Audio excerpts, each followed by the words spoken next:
সাকিব ভাইয়ার রাজকুমার ছবির ড্রেস নিয়ে যারা ট্রোল করেছিল তারা কিন্তু ইন্টেনশনালি ট্রোল করেছিল, ইচ্ছাকৃতভাবে সমালোচনা করবে বলেই ট্রোল করেছিল।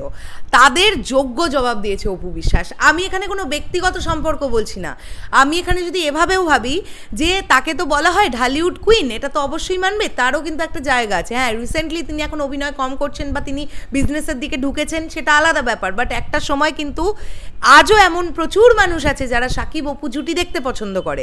তো আমি ব্যক্তিগত সম্পর্ক না রেখেও বলছি যে একজন সুপারস্টার এবং সেই ইন্ডাস্ট্রিরই একজন নায়িকা, একজন সুপারস্টার যখন যে সময় এসে তাকে এইভাবে তার একটা কস্টিউম নিয়ে তাকে ট্রোল করা হচ্ছে, সেই সময় অপু বিশ্বাস যোগ্য জবাব দিয়েছে। আমি এই ব্যাপারটা নিয়ে ভীষণ খুশি।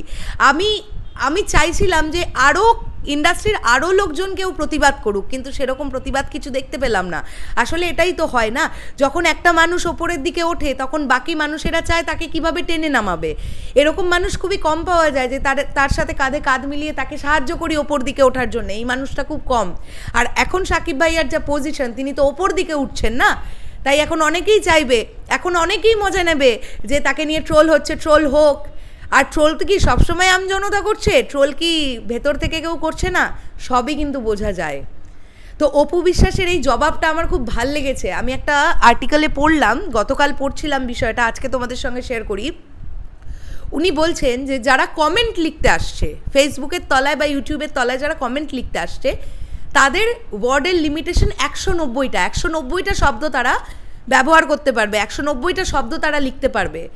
কিন্তু এমন অনেক মানুষ আছে তাদের মধ্যে যারা 190 দিন কাজ করার পরেও সামনে আসতে পারে না, তাদের ক্ষমতা নেই সামনে আসার। তার মানে কি, তারা কাজ করছে কিন্তু তারা চায় না সাকিব খান এগোক, ইচ্ছা করে সাকিব খানকে ট্রোল করছে।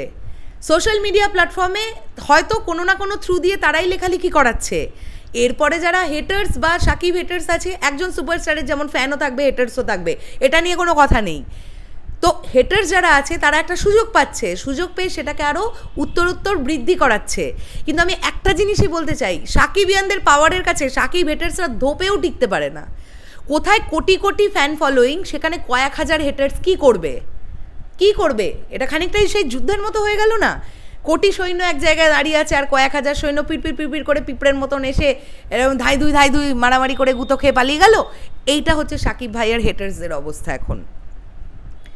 তো আমি ড্রেস নিয়ে অলরেডি কথা বলেছিলাম, আর অপু বিশ্বাসের এই বিষয়টা আমার খুব ভালো লেগেছে যে তিনি অ্যাটলিস্ট প্রতিবাদটা করেছেন। অবশ্যই মিডিয়ার বন্ধুদেরও ধন্যবাদ তাকে এই ধরনের প্রশ্নটা করার জন্য। আমি বলতে চাই যে এই ধরনের প্রশ্ন আরও কয়েকজনকে করা হোক, যে তাদের পার্সপেক্টিভ কী। এই যে ট্রোলিংটা হচ্ছে, বাংলাদেশের তো one and only superstar Shakib Khan, তাকে নিয়ে ট্রোলিংয়ের সম্মুখীন, এবং যারা ট্রোলিং করছে তারা ম্যাক্সিমাম জনই সেই দেশেই বসবাসকারী মানুষ, একই দেশের মানুষ ট্রোলিং করছে।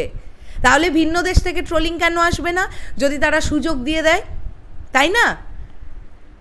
যাই হোক, আমি এই বিষয়টা ভালো লাগলো তাই তোমাদের কাছে শেয়ার করতে এলাম। আমার মনে হয় যে এখন আর এগুলো নিয়ে কথা বলে কোনো লাভই নেই, কেননা এখন সুন্দরভাবে আমেরিকার শুটিংয়ের পোর্শন আজকে থেকে শুরু হয়ে যাবে এবং খুব সুন্দরভাবে সেটা হবে, এটা নিয়ে কোনো কথাই নেই।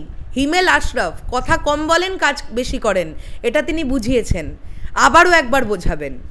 জাস্ট ওয়েট অ্যান্ড ওয়াচ রোজার ঈদে কী আসতে চলেছে। বাস আমি বিশ্বাস রাখছি ভাই, আশা করছি তোমরাও বিশ্বাস রাখছো, দেখা যাক কি হয়। শেষ করলাম ভিডিওটা, আসছি আবার খুব শিগগিরই। তাহলে এখনের জন্যে টাটা।